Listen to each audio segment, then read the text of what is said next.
And in order to help you, for those of you that haven't completed it yet, if you look in Brightspace, you will notice that there is basically a summary, because I am asking you to look at 2 out of the 5 creation narratives and basically just compare and contrast. How are they similar?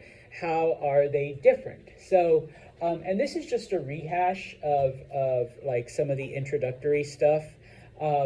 Remember that when it comes to these creation stories, they all share certain things in common, like, you know, creation took a certain length of time, like it started at A and ended at B.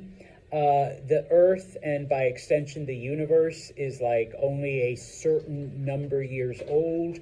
In most narratives, it's about 7,000, okay? And that's when everything started.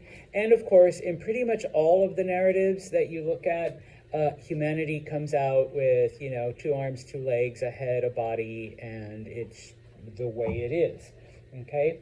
When we look at the scientific explanation, of course, we see that the Earth is in the order of millions of years, and the universe in the order of billions. Okay, it'll shut by itself. And of course, you get plants, animals, people. Oh boy. Okay. Thanks, Veronica. You get all of this stuff in a process. It starts with the E word, okay, evolution, that changes over time. Now, remember that because some of these are based on religious narratives, the original purpose of religion was to explain nature, okay? Why are these things happening? All right. And so when it comes to these creation narratives, okay, you know, and I'll admit straight up, I am not a very religious person at all. And some people would call me, you know, heathen, devil, irreverent, whatever. You're going to hell, Santos. All right. Thank you very much. So why have I bothered studying these things? Why are we, you know, looking at certain things? Well, we're not doing it to gain a historical knowledge. I'll tell you that straight up, okay? And obviously the one that I know the best is the Old Testament. No offense to you Jewish people or Christian people or whatever. It is not a historical account, all right?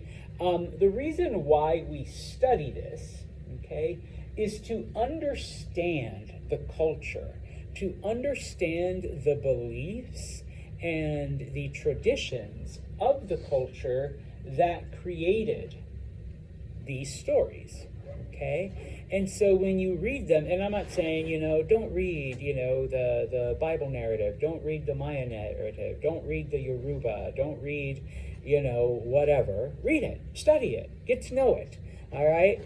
But the reason why we're doing it is to understand that society, that culture, and what do they tell us about that community, all right? And so the easiest example here is the Maya creation narrative, where they believe that the gods created humanity out of different types of corn. So that tells us that, you know, what was the staple of Maya culture and what mattered to them? Corn. Yeah, they're the ones that domesticated it. They're the ones that used it for food. And you're welcome for the tacos, the tostadas, the burritos, you know, all of that other stuff. And of course, later on, Europeans, popcorn and, you know, all of that stuff. Yes, it was an important part of their culture, of their diet, of, you know, their society. Okay? So, I do provide, okay, a couple of basic summaries, but, you know, once again, you know, actually look at those pages, okay? And so the first one that's presented is the sacrifice of Purusha, and this is an Indian narrative, okay? Purusha was one of the gods. of Indian culture. Okay, now try to go away from whatever conception most of you may have. All right, because Purusha. Well, let me back up. Number one, this is another P word y'all need to learn.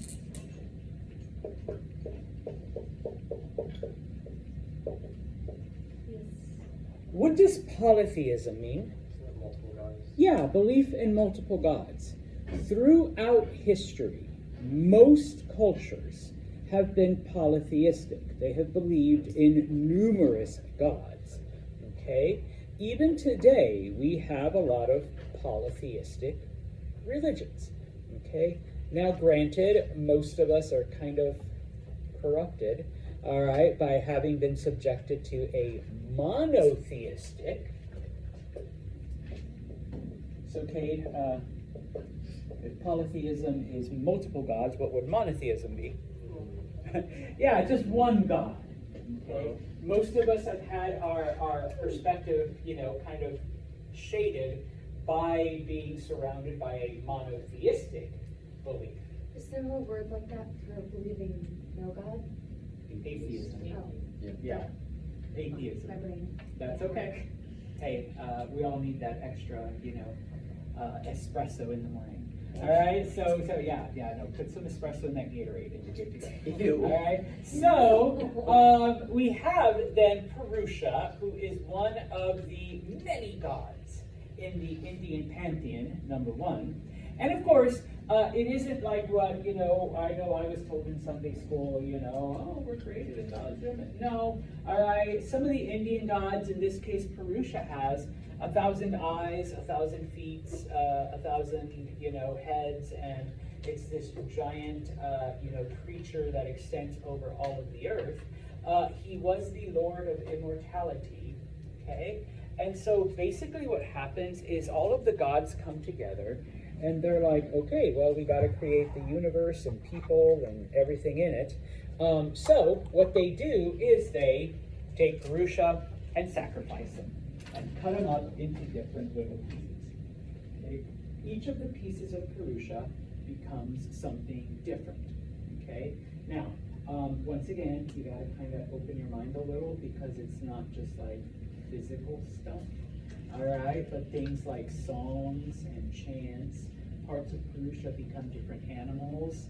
Okay, so when it comes though to what we're interested in, okay, and we will study this in, I believe, chapter 3, maybe chapter 4. And this is why the Indian caste system is typically not questioned. All right, because different parts of Purusha became the different castes. Okay, so if you were the Brahmin, which was, and once again, we will study this in more detail, which was at the top of the social strata, okay, well, you were created out of Purusha's mouth, okay? If you were a member of the Shudra, which were the low manual laborers, the ones that did the work with their hands, okay, you were part of Purusha's feet, okay? You were created from that. And so if you are the lowest caste, all right, you typically don't complain, because that's the way the gods wanted it, number one. And even though you're created from God's feet, you're still created from God. All right, you're still a part of God. You're just God's feet. Whereas the upper class, okay, yeah, you get all of these privileges, and yeah, you're created from God, but I'm not from the feet that touch shit like that. I'm from the mouth, the Word of God, all right, where God's will comes to us. So that's why I'm more important than you. Okay, so we get the different social classes. Okay, once again, we'll get into all of that in a future chapter. Okay, this I just cut and pasted from Google. All right, so nothing important. And you may look at it and say, Mr. Santos, why do you have different words? It kind of depends on which translation you look at. FYI, these are the ones that I learned, okay? Whereas the Google picture I stole uses those. It's a slightly different translation, okay, of what it would be, okay? Now, some of the other things, okay, like I said, some of them are physical, so different parts of Purusha became the sun, the moon, the wind, fire, air, whatever, okay? Not everything, like I said, is physical, okay? Other parts of Purusha become the cardinal directions, you know, the earth, the heavens, etc., etc. Okay? And so that is how the universe is created, that is how the earth is created, and that is how everything in it is created. Okay? The sun is one of Purusha's eyes, and some of you might be like, wait, Santos, I thought like, you know, we were also the people, or whatever. Well, remember, Purusha had like thousands of eyes. But Mr. Santos, I thought the feet became like, yeah, but remember, you know, he had lots of feet. All right, so it's not just the earth, it's also the lower class of people. Okay, once again, it's a God with many arms, many feet, many eyes, many heads, type of thing. Okay, so moving on to, for those of you that follow a Judeo-Christian tradition, something a bit more familiar, Genesis, which is found in the Bible. Okay, now, just as an FYI, and if you want to sick your priest or your pastor on me, go ahead. I'm ready. We believe from the archaeological evidence, number one, these were all various stories that were collected by Jewish scholars and then put together. It wasn't that someone sat down, despite what tradition may say, in the beginning, and then just started writing the whole thing, okay? In this case, they took different stories, okay, and kind of, you know, merged them all together.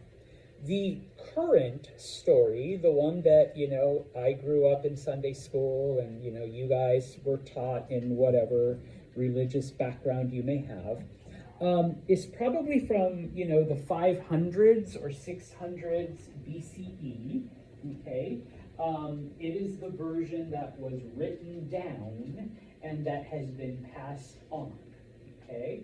It was written down, once again, by Jewish scholars into what became the Old Hebrew Scriptures, and then later when Christianity forms, you know, hundreds of years later, you know, that's the version they adopted. Okay, so it's the version that I would assume you read in your own religious tradition. Okay, now, just the basics. Okay, on the first day, God says, let there be light, light from darkness. Oh, and I should say, the ancient Hebrews, they were the first monotheistic group. Okay, they were the exception. Everybody around them was polytheistic. They were monotheistic. Okay, so there's a God, creates light from darkness. All right, that's it. Day 2, heaven and earth, or heaven and water, sorry. Okay, day 3, the water gets separated from land, so now we have earth. Okay, and of course, on the earth there is now plants and fruits. Okay, so you vegetarians are set. All right, day 3, the sun, the moons, and the stars are created. Okay. Day 5, fishes and birds are created. And then day 6, God creates all of the land animals, okay? And then from there, God creates a man, okay, that is supposedly done in the image of God, all right? And then, of course, from his rib, a woman comes out, all right? And then, of course, God tells this man and this woman that this is all yours, go and do stuff. I think, yeah, do that. There we go. All right. For those of you that follow a Judeo-Christian tradition, what happened on day 7? God rested, all right? Because creating universes and rid people takes a lot of effort, all right? So you rest, okay? So that is the creation narrative from Genesis, okay?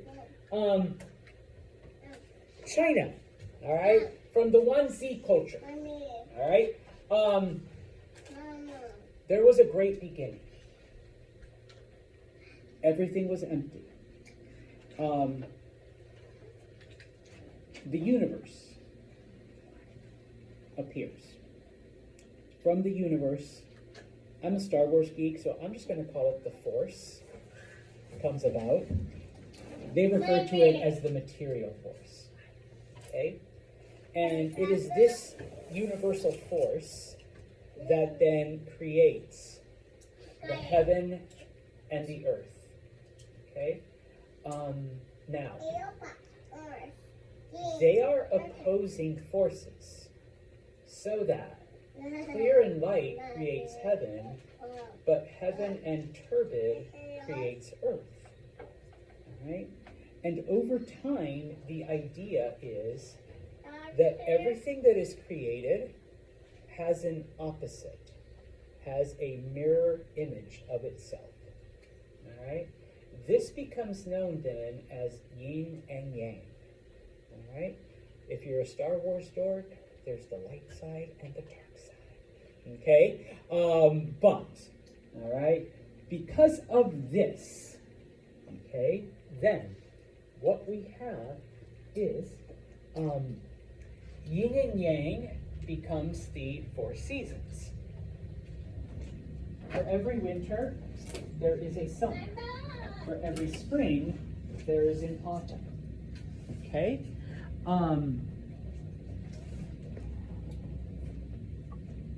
Yang is heat, and so that is how fire is created.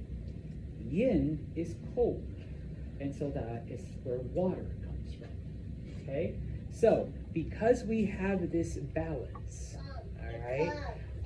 Yes, the sun comes from fire, the moon comes from water, all right?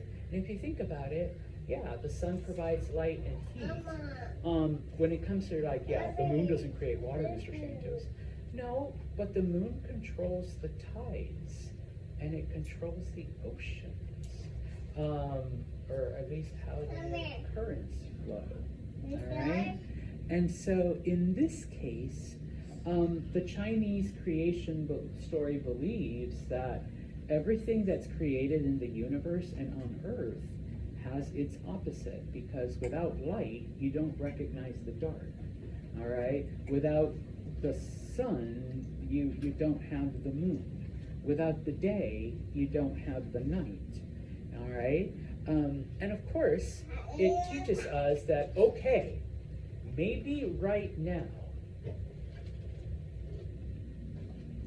you're going through a difficult time.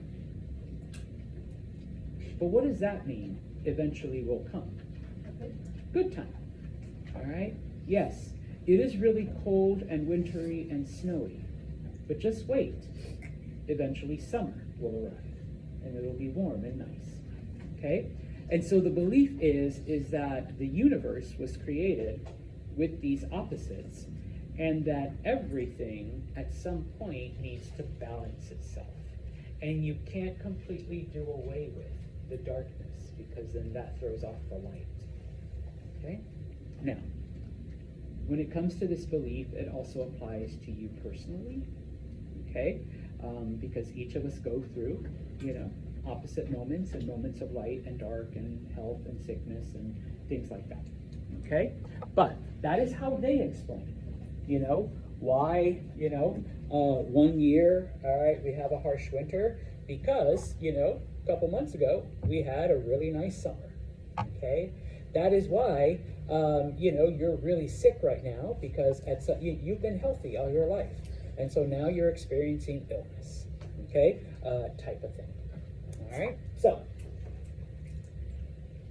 if you've ever seen this, this is supposed to be an artistic representation of yin and yang, that everything exists in its opposites, and whenever shit's happening, it means that the universe is trying to balance itself, all right? So you don't try to interrupt. the universe trying to fix itself. All right? And when things are going good, appreciate it, but be aware that things are going to go bad at some point. All right? Kind of gives you an interesting philosophical view when it comes to life. Okay? Now, of course, this also tells us then that everything together is the great oneness, the great existence. Okay? And it also helps us accept, yes, you're alive right now, and you're moving, and you're doing stuff. It's going to happen to you eventually. You're going to die. All right? Yeah, you're going to be dead, and you're not going to be doing anything. All right? You don't fight it. You don't wail against it. You don't, you accept it. It's part of the great plan of the universe. Okay? Type of thing. Okay? You were formed from nothing, and you go back to nothing. And that's it. All right? Yeah, the Chinese did not really, or at least this early Chinese philosophy did not believe in an afterlife. Okay? You were here for a certain amount of time, and then you were gone. Okay? But the universe balances itself, because after you die, what comes after you? Yeah, children, more people, other things. Eventually they die too, all right? But then comes others to replace them, okay? So it's okay. The universe stays in balance, and that's what matters, all right? I know, kind of depressing, but that's okay. We won't be depressed next class, or at least Santos won't depress you, all right? So you'll be happier, okay? But yeah, all right? We've got two more. Oh, of course.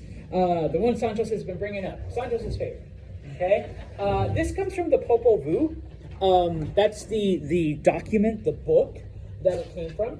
And it is the Maya story of creation. Okay? All of the gods, or at least two of the gods, Tepeu and Gukumats. You don't need to remember the names, but because this was Santos's area of study, all right, I'm throwing them in there. Okay? They get together and are like, yeah, we've just been gods and godding around and, doing whatever. We need to do something. We need to create people. Okay? And so basically, they bring together all of the other gods. They call a council. And it's not just the gods that come together, but also the other parts of the universe, the sun, the moon, the stars, all of their representatives, they're in this giant council room, okay, and they're like, we need to create people. How are we going to do this? Okay, they have a debate, but eventually animals show up, and they bring both yellow and white corn. And the gods are like, good job, animals. We will create humanity from yellow and white corn. Okay, so that's what our blood is made out of, according to the Maya. All right, they liquefy it, and that's what runs through our veins. Okay, good. That's how important corn was.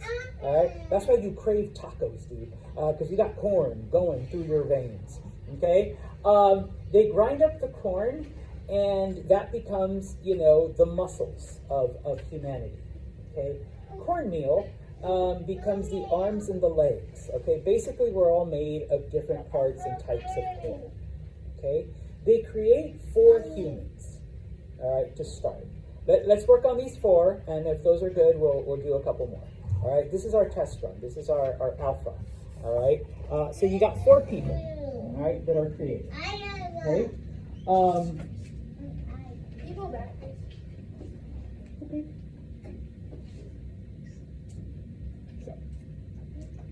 Corn blood, corn muscles, corn arms and legs. All right. Yeah, kind of, maybe. All right. So, the 4 humans. Okay, I have their names on the next slide. You don't really need to know the name. That's just Santos being extra. Okay, with the names, huh? Okay. This is also on Brightspace. Just FYI. That's okay. You're fine. No, you're perfect.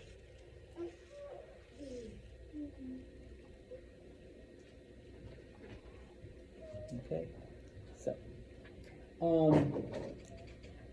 But the humans are grateful to the gods for having been created. Okay? And just like in the story of Genesis, they are made in the images of the gods with 2 arms, 2 legs, a body, a head. Okay? There is no need to, evolve. All right? They're like this. Okay? And of course, one of the explanations as to why humans look so different is because, they used different types of corn and different combinations, okay, when it came to those things. All right? And so, they give thanks to the gods. You don't need to know the names of the humans.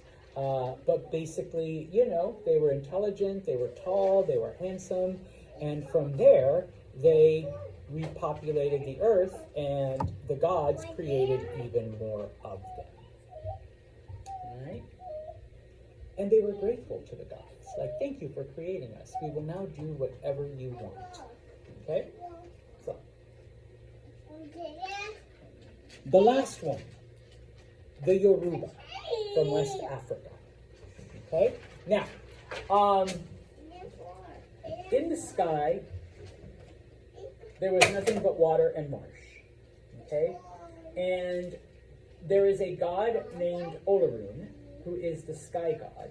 And there is a god, Olokun, who is the god of the underworld. And they're like, okay, we need to do something. Once again, we're just sitting around dotting. Let's create stuff. And so they assign a third god, Obatala.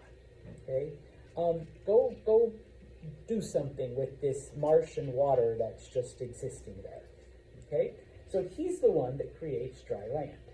All right? Now, he's like, okay, what do we do beyond that? Okay? So, Obatala goes around and he collects a couple items that will help them create things. He has a gold chain. Okay?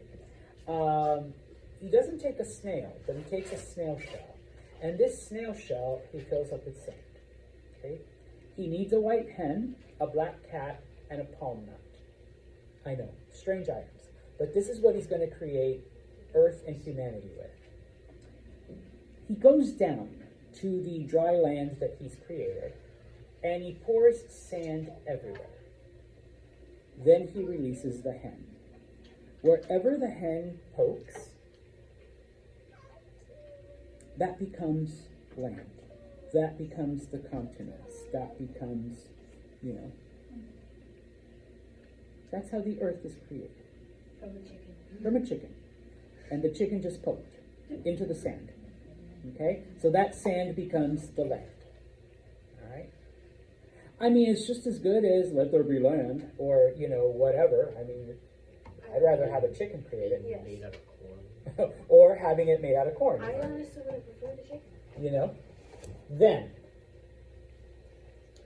he digs a hole and he plants the palm nut. And it grows.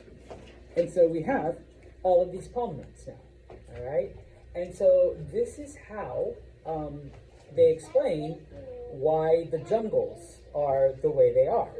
Because Obatala threw this palm nut and all of these trees just grew everywhere.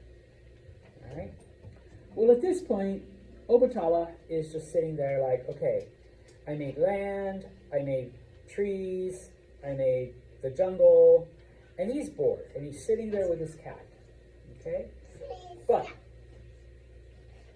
he's like, okay, now we need people. And he's going to make the people out of mud. Which, if you look at a lot of creation narratives, people were made from the dirt. Like the Chinese believe they were made from the dirt. Judeo-Christianism, Adam was made from the dust, type of thing. So the Yoruba believe we're made from, mud, but the dirt. Okay? Now, of course, creating people is tiring work, so he takes a break. Decides to have a couple shots, all right? Because who doesn't like to have a drink after work? Unfortunately, he ends up getting drunk. He takes just a little too much tequila, all right, a little too much beer. And then he gets back to work, all right, still drunk, okay? This is how they explain why humanity is imperfect. Because we were created by a drunk God. It's hysterical, but it's. I mean, it does explain, all right, why, people are not perfect, all right? Some people are, pardon my language, all right? It explains, like, all of that, all right? Because the God that created us was drunk, okay? Now, Olokun, who is the god of water, decides to flood the area, okay? Because, Obatala, nice try, but these people aren't perfect, okay? So Olokun tries to drown them all, okay? The people, of course, despite their imperfections, pray to the gods to make it stop, all right? Eshu, who is a completely different god, because none of the other gods are paying attention, Eshu decides, okay, people, but you gotta make sacrifices, okay? You gotta worship me.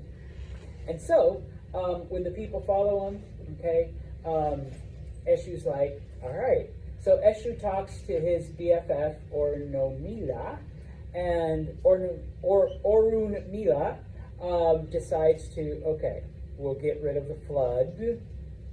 Blood. We'll get rid of the water. And from here on out, people, just do your best. We realize that you were created by a drunk God. But as long as you're doing your best, okay? But if you look at the story, okay, the gods weren't happy with the people, so the way they try to get rid of them is by drowning them, okay? Very similar to the Judeo-Christian narrative, all right? So yeah, okay? So that is how the Yoruba believe that humanity was created and why we are the way we are, okay? We still have a few minutes, but this is your assignment, okay? Take two of those stories, compare them and contrast them, all right? I know, Kay's like, oh, I got so much shit here, okay? I just want to start, okay, reminding you that we are going to look at these 4 civilizations, all right? On Friday, we are going to start with, where are you? Hold on. Mesopotamia. Yay. I remember in my 5th grade history class, they made like a primitive version, or like a version of like the food they ate. It was just